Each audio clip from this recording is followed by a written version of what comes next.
Interview కావడం చాలా చాలా సంతోషంగా ఉంది. నా పేరు యాక్చువల్గా సాగర్. నాకు ఆర్కే నాయుడు క్యారెక్టర్తో ఆర్కే నాకు రెస్పెక్ట్ తెచ్చిన క్యారెక్టర్. దాన్ని ఫస్ట్ ఆర్కే సాగర్ నేను ఇండస్ట్రీలో అర్థం అవుతున్నాను. My heartful words. నేను కాకి చొక్కా వేసుకున్నాను కానిస్టేబుల్ దగ్గర నుంచి DGP గారి వరకు. ఐ రెస్పెక్ట్ ఎవ్రీబడి బికాస్ ఒక్కొక్క స్టేజ్ లో డిపార్ట్మెంట్ లో ఒక్కొక్కరికి ఒక్కొక్క ఛాలెంజెస్ ఉంటాయి. కానిస్టేబుల్ ఛాలెంజెస్, ASI SI గారు ఛాలెంజెస్, C గారు challenges, ACP level challenges, DG level IC level challenges. ఇవన్నీ అందరూ ఛాలెంజెస్ ఫుల్ఫిల్ చేయాల్సింది. ఫుల్ఫిల్ చేస్తేనే సొసైటీ ఇంత ప్రశాంతంగా ఉండడం జరుగుతుంది. లేకపోతే మీరంటూ లేకపోతే సొసైటీలో ఉండేది కాదు. సో నేను ఇక్కడికి రావడం నేను ఫస్ట్ ఆఫ్ ఆల్ చాలా అదృష్టంగా ఫీల్ అవుతున్నాను. ఎందుకంటే నేను రియల్ లైఫ్ లో డ్యూటీ మీరు చేస్తారు, నేను రియల్ లైఫ్ లో యాక్టర్స్ చేస్తున్నట్టు అనిపిస్తుంది. అది మీరు ఎలా చేస్తారు? ఇంత కష్టాలు మేము రీటేక్స్ చేస్తుంటాం, మేము బాడీ లాంగ్వేజ్ చూసి ఇన్స్పైర్ అవుతాం, మీరు రియల్ గా చేసిన కేసులను చూసి ఇన్స్పైర్ అవుతాం, రియల్ గా ఫైట్స్ మేము ఇన్స్పైర్ అవుతాం. సో ప్రతిదీ మేము మా యాక్టర్స్ ఇన్స్పైర్ అయ్యేది మీ రియల్ లైఫ్ లో వచ్చాం, రియల్ లైఫ్ పోలీస్ ఆఫీసర్స్ వచ్చాం. So once again thanks to all and my friend Kumar and Gandhir garu, Ramesh garu, giving this opportunity. మీతో నేను ఇంటరాక్ట్ అవ్వాలనుకుంటున్నాను. Can ask some questions. Anil కూడా ఉన్నారు. నేను మిమ్మల్ని అడుగుదాం, మేము స్టార్ట్ అవుతాం క్వశ్చన్స్. మీరు ఎలాంటి ఛాలెంజెస్ ఫేస్ చేశారు? కావాల్సిన ఫెసిలిటీస్ లేకపోవడం వల్ల చాలా ఇబ్బంది ఎదుర్కొంటాం. అయినా కూడా డ్యూటీగా పక్కన తీసుకొని చేస్తూ వస్తున్నాం. అంటే మీ హైయర్ అఫీషియల్స్ అంటే సపోర్ట్ అంతా బాగుంటుంది కదా? అంటే సపోజ్ మీకు ఏమైనా ప్రాబ్లమ్స్ ఉంటే మీ హైయర్ అఫీషియల్ దగ్గరికి వెళ్తే అది తీర్చడానికి వాళ్ళు విల్లింగ్ గా సపోర్ట్ చేస్తారన్న. మీకు పిల్లలు ఉన్నారా? ఫ్యామిలీలో ఎలాంటి ఇబ్బందులు అంటే డ్యూటీ రెగ్యులర్ డ్యూటీ కాదు, 24/7 ఒక టైం అంటూ ఉంటుంది. నాకు తెలిసి ఫ్యామిలీకి టైం ఇవ్వడం అనేది కొంచెం తక్కువ. ఫ్యామిలీ సపోర్ట్ ఉంది కాబట్టి మేము చేస్తున్నాం. మాక్సిమం వాళ్ళ సపోర్ట్ వాళ్ళు కూడా మా డ్యూటీ పర్పస్ ఏంటో తెలుసుకొని మాకు సపోర్ట్ ఇస్తున్నారు కాబట్టి మేము కూడా చేయగలుగుతున్నాం. మంచి పొజిషన్ రీచ్ అవ్వాలని మనస్ఫూర్తిగా కోరుకుంటున్నాను. వచ్చేసి 6 మెంబర్స్ ఆడపిల్లలు. అయితే మా నాన్న అక్కడిని చదువుకోలేదు. ఏంటంటే వాళ్ళని టెలికాస్ట్ ఇచ్చేసి ఆఫ్ చేస్తున్నాను. నన్ను మాత్రం మా అక్కలు మా నాన్నతో లాడి ఖచ్చితంగా చదవాలి, ఎవరో ఒకళ్ళు జాబ్ చేయాలి అలా చెప్పేసి అడిగి మరి వచ్చి ఒక 1 month యాక్చువల్లీ నేను బ్యాంక్ ఆఫీస్ నుండి ఏదో ఒకటి జాబ్ అయితే ఉండాలి తప్పనిసరి అని అప్పుడు రాసిన స్టేట్మెంట్ అవి బయట చూస్తాం కదా, పోలీస్ అంటే అమ్మ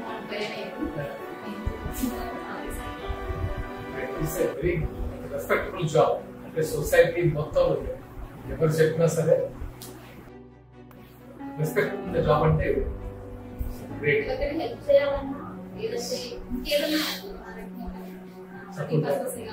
మాటల సహాయం కావచ్చు, ఏదైనా కానీ యూనిఫామ్ లో ఉండి చేస్తే ఒకలా ఉంటుంది, బయట ఉండి చేస్తే ఒకలా ఉంటుంది. సో అంటే ఇది ఒక ఆపర్చునిటీగా ఫీల్ అవుతుంది.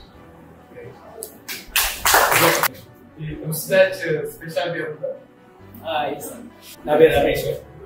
అయితే ఫ్యామిలీ బ్యాక్గ్రౌండ్ చాలా పూర్ బ్యాక్గ్రౌండ్ నుండి వచ్చిన చాలా స్ట్రగుల్ అయ్యింది. యాక్చువల్గా మా ఫ్యామిలీ కూడా చదివించడానికి ఒకనొక టైంలో ఏం లేని సిచ్యువేషన్ నుండి వచ్చాము.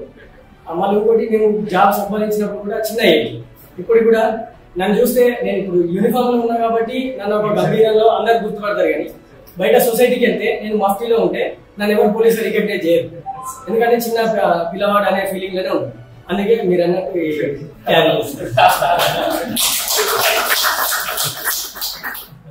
సివిల్ లో ఉన్న కూడా పోలీస్ కావాలంటే something identity also very nice body fit బాగా మజిల్ని బాగా పంప్ చేస్తుంటున్నారు. Very handsome. యాక్చువల్గా నేను all India national player, sports authority of ఇండియాలో ట్రైన్ అయ్యాను. నా ఫీల్డ్ యాక్చువల్గా అటు స్పోర్ట్స్ ఫీల్డ్ నుంచే ఉండే, కానీ ఒకనొక టైంలో నాకు ఈ ఆపర్చునిటీ వచ్చింది. అంటే అనుకోలేదు, కాకపోతే ఆ వన్స్ అనే టైం ఒక సిచ్యువేషన్ నన్ను ఈ సైడ్ మళ్ళీలా చేసింది. అది కూడా నేను ఒక మంచి ఆపర్చునిటీగా తీసుకున్నాను సార్. ఒకటి ఫస్ట్ అంతకుముందు మనం ఏదైనా కానీ ఏదైనా సపోజ్ సొసైటీలో ఏదైనా చేద్దామన్నా కానీ ఎవరికైనా హెల్ప్ చేద్దామన్నా కానీ మనల్ని ఎవరు పట్టించుకోరు. సొసైటీలో ఎవరికి ఏది చెప్పినా ఒక సామాన్య పౌరుడు ఏది చెప్పినా పట్టించుకోరు sir. As a police officer మనం బయటకు వెళ్ళినప్పుడు ఒక మనల్ని వేరే వాళ్ళు రికగ్నైజ్ చేయకపోయినా, ఇన్ కేసు యూనిఫామ్ లేకపోయినా కూడా నేను పోలీస్ అనే మాట ఒక చెప్పితే సరిపోతుంది సార్. ఆ పోలీస్ అనే మాట చెప్పి మనం ఎవరికైనా హెల్ప్ చేయొచ్చు, ఏదైనా చెప్పినా కూడా సొసైటీ మనల్ని మన మాట రికగ్నైజ్ చేస్తుంది సార్. అది నేను యూనిఫామ్ వేసినాక అది అంతకుముందు కూడా తెలుసు సార్, కానీ యూనిఫామ్ వేసినాక ఇంకా చాలా రెస్పెక్టబుల్ గా అనిపించింది సార్. ఎవరికైనా నేను హెల్ప్ అయినా కానీ చేయొచ్చు సార్, చేసినాం సార్. ఇంకొకటి సార్, మా సిచ్యువేషన్ లో ఒకనొక సిచ్యువేషన్ లో ఫ్యామిలీకి మీరు అన్నట్టు టైం ఎక్కువ ఇవ్వలేము సార్. ఫ్యామిలీకి అయితే టైం ఇవ్వలేము, ఎందుకంటే అనుకోని సిచ్యువేషన్ లో వెళ్ళిపోతున్నాం. మనం ఫ్యామిలీలో ఏదైనా పండుగ ఉందని చెప్పి వెళ్తుంటాము, కానీ సడన్ సిచ్యువేషన్ లో డ్యూటీ ఉన్నదని ఫోన్ వస్తుంది సార్. ఇక దానికి ఏం చేయలేము సార్. ఆ పనులు అన్ని పోస్ట్ పోన్ చేసేయాలి, వచ్చి మళ్ళీ డ్యూటీ చేయాల్సిందే సార్. అలాంటివి కూడా అంటే పోలీస్ ఫ్యామిలీలో ప్రతి ఒక్కరు ఫేస్ చేసే సిచ్యువేషన్ సార్. ఇన్ కేస్ మీరు అన్నట్టు కానిస్టేబుల్ నుండి డీజీపీ సార్ వరకు ప్రతి ఒక్కరు కూడా అలాంటిది సార్. ఫ్యామిలీకి అయితే టైం కేటాయించాలి. వాళ్ళకి గర్వంగా ఉంటుంది, ఆ గర్వానికి తగినట్టు బాధ కూడా వాళ్ళు కొన్ని అంచుకోవాల్సి ఉంటుంది పక్కన ఉంటారు కాబట్టి. సో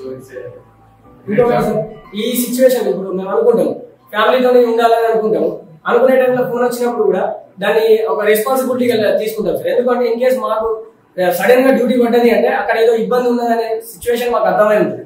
సో ఆ ఇబ్బంది మా ఫ్యామిలీకి మేము టైం కేటాయించే టైం కన్నా సొసైటీకి ఇచ్చే టైమే మాకు చాలా ఇంపార్టెంట్.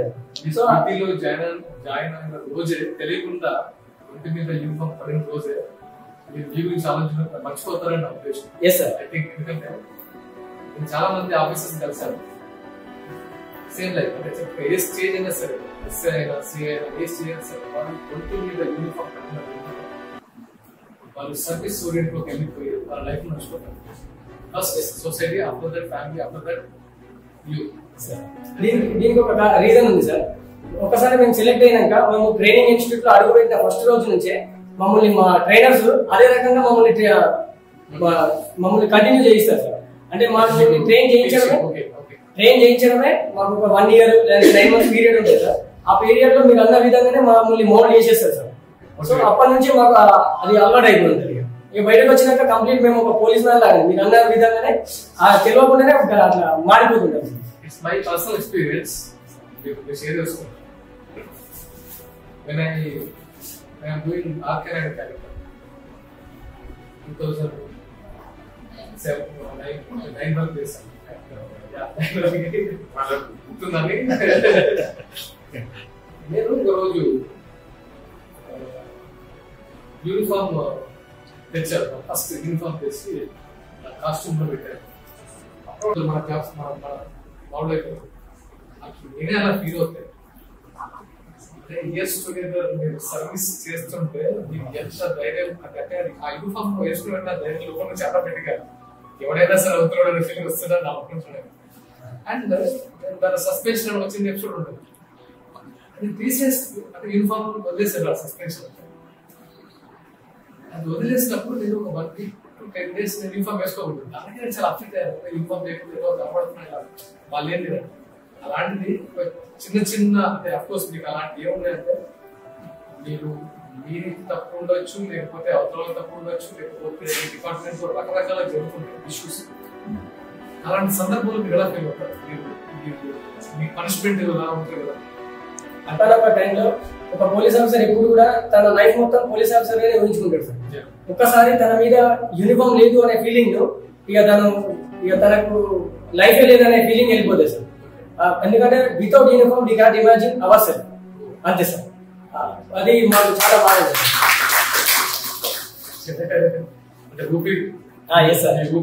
మీరు అన్నట్టే సార్, ఈ యూనిఫామ్ ఒకసారి పైన పడితే ఆటోమేటిక్ గా ఛాతీ నిలబడుతుంది sir. Proud body language almost thank you. Sircilla district ఇక్కడే సెలెక్ట్ అయ్యాను. I'm very happy. First of all నేను 2018 బ్యాచ్ పార్షల్ కూడా చేశాను. అండ్ మళ్ళీ తర్వాత మళ్ళీ ఎగ్జామ్ 20లో మళ్ళీ సో నా కాన్స్టెబుల్ చేసే సిచ్యువేషన్స్ ప్రతి స్ట్రగుల్ అనేది కొంచెం చాలా వరకు అయింది. చేసిన 1.5 year కావచ్చు. ఆ స్ట్రగుల్ అనేది నాకు పూర్తిగా తెలుసు. అయితే ఇక్కడ ఆఫీసర్ వచ్చినప్పుడు కూడా అది ఎందుకు జరుగుతుంది అనే విషయంలో కూడా కొంచెం అవగాహన వచ్చింది. ఎందుకంటే ఇక్కడ ఆఫీసర్ ఎవరు కూర్చున్నవాడు అంటే డ్యూటీస్ కంపల్సరీ డ్యూటీస్ అనేది చేస్తూ ఉంటారు కాబట్టి వాళ్ళకు పంపిస్తాము. నేను అంటే నన్ను డ్యూటీగా పంపించినప్పుడు నేను కూడా అనుకున్నాను ఎప్పుడు నాకే వస్తుంది ఎందుకు ఇబ్బంది పడుతున్నా, ఏదో సిచ్యువేషన్ లో కంపల్సరీ డ్యూటీ చేస్తాం కాబట్టి. నాకు అనిపించింది ఏంటంటే ఈ డిపార్ట్మెంట్ లో ఎవరు ఎఫిషియెంట్ మోర్ ఎఫిషియెంట్ ఎవరు ఈజీగా దాన్ని క్రాక్ చేయగలుగుతారు ప్లేస్ అని వాళ్ళకు ఈజీగా వెళ్ళిపోతుంది. అంటే వాళ్ళని ఎక్కువ టార్గెట్ చేస్తుంటారు వర్క్ మీద కాబట్టి పనిచేసే వాళ్ళకే పనిచేసే దెబ్బలు పడతాయి, పనులకి రావాలంటారు కదా. నేను పోలీస్కి వస్తానే ఎక్స్పెక్ట్ చేయలేదు అసలు. ఇంట్లో ఫ్యామిలీ బ్యాక్గ్రౌండ్ చూసి ఏదో చేయాలి కంపల్సరీ అనేసి ఏదో ఒకటి చేయాలని ఫస్ట్ స్టార్ట్ అయింది. గవర్నమెంట్ జాబ్ చేయాలి. ఫస్ట్ ఆర్మీకి వెళ్దామని నా ఒపీనియన్ చాలా ఉండేది. బట్ నేను అక్కడ సెలెక్ట్ కాలేదు. మళ్ళీ సింగిల్ గా ఉంటూ కానిస్టేబుల్ జాబ్ ఉంటూ ప్రిపేర్ అయిపోతుంది. తర్వాత ఎస్పీఎఫ్ అని స్పెషల్ ప్రొటెక్షన్ కోర్స్ అది హైదరాబాద్ లోనే డ్యూటీస్ ఉంటాయి చాలా వరకు. టెంపుల్స్ అండ్ ఇండస్ట్రియల్ ఏరియాస్ వాటిలో డ్యూటీ చేసుకుంటూ మళ్ళీ 20 నోటిఫికేషన్ రాగానే మళ్ళీ ప్రిపేర్ అయ్యాను. అంటే అక్కడ డ్యూటీ చేసుకుంటే చదవడం అనేది చాలా ఇబ్బంది. డ్యూటీ చేయాలి అర్థం కాలేదు, చాలా ఇబ్బంది అవుతుంది వాస్తవానికి. అబ్సెంట్ అయిపోయినందుకు చదువుకొని ఈ జాబ్ కొట్టడానికి ప్లాన్ చేయాలి. అది కూడా ఛాలెంజ్ చేసి జాబ్ కొట్టాను. అరే అబ్సెంట్ అయిపోతున్నావు, నీకు చాలా స్ట్రగుల్ ఫేస్ చేస్తావు, మళ్ళీ ఇదే కాన్స్టెబుల్ చేస్తా ఉంటే వాళ్ళు నేను కంపల్సరీ ఏదైతే మీరు అన్నారు కదా సార్ పనిష్ అనేది చాలా స్ట్రగుల్ అవుతారని అన్నారు. నాకు కొంచెం ఫిజికల్ గా ఈవెంట్స్ నేను చేయగలుగుతాను. అంటే 100కి ఈజీగా 95 తెచ్చుకునేంత కెపాసిటీ ఉంది. సో ఆ కాన్ఫిడెంట్ తోటి నేను ఒక్కొక్క జాబ్ ఒకటి బయటకు వెళ్తానని చెప్పేసి చాలా చేసి బయటకు వెళ్తాను. ఇప్పటివరకు అయితే ఫస్ట్ మనం వెరీ హ్యాపీ. మనం ఏదైతే ఉన్నదో దాంతో సంతృప్తి పడడం వల్ల మనకు ఏది అవసరం లేదు అని ఫీలింగ్ ఉంటుంది కదా. వెరీ హ్యాపీ కాబట్టి నేను ఫర్దర్ గా ఇది అట్లా అని నాకు చాలా అవసరం లేదు. I'm very happy. చేసుకోవడానికి జాబ్ వచ్చిన దానికి సాటిస్ఫైడ్ అండ్ నేను చేసే జాబ్ కి న్యాయం చేయగలుగుతాను నా కాన్ఫిడెంట్.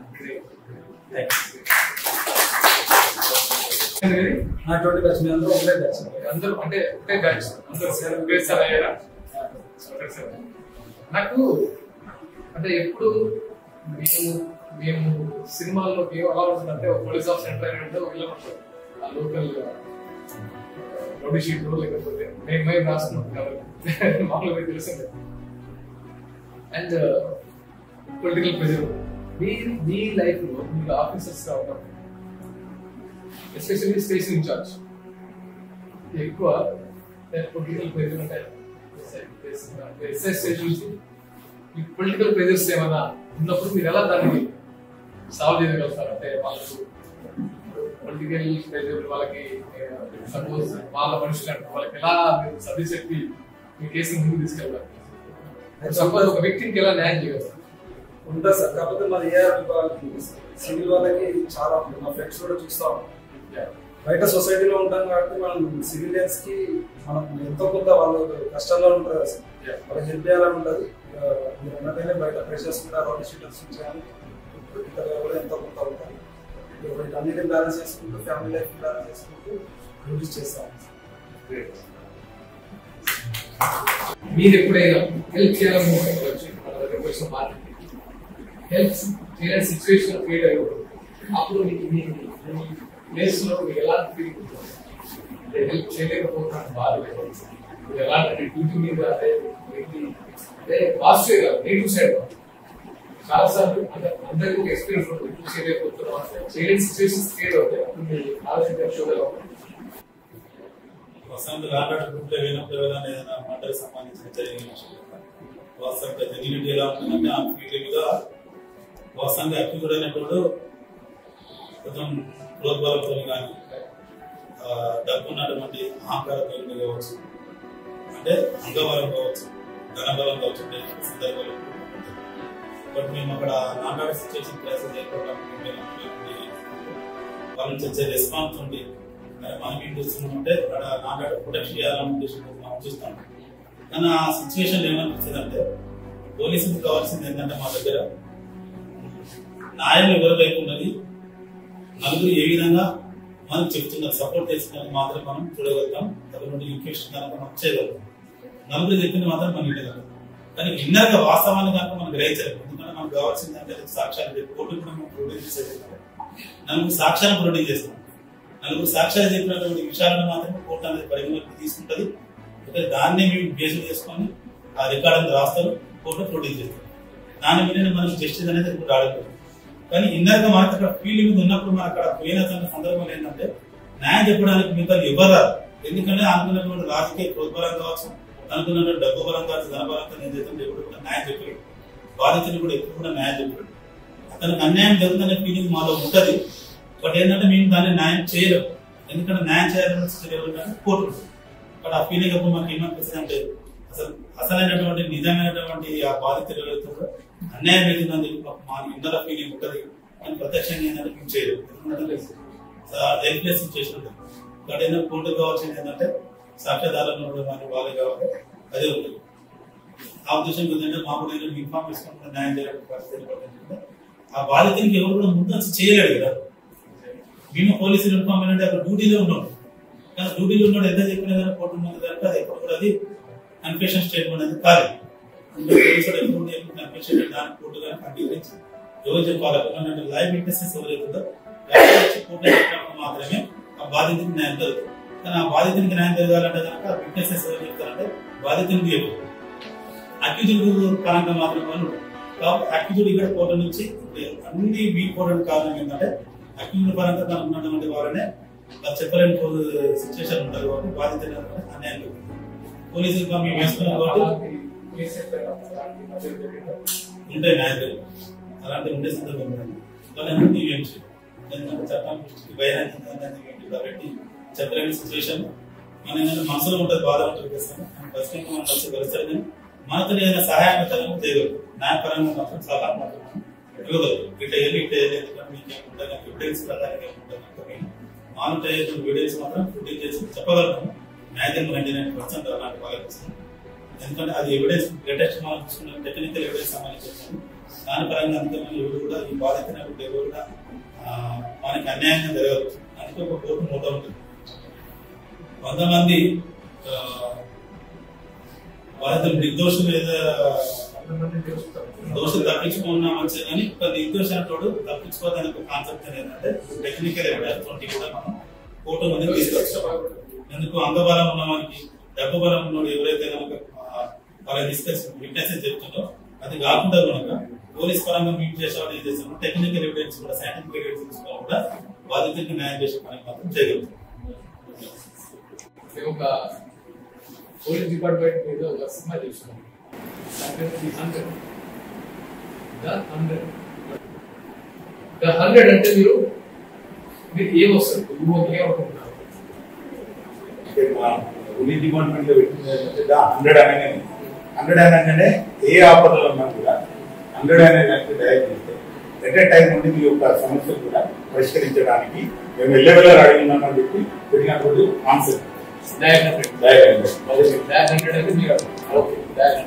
ఇంకేమైనా 100 ఉందా?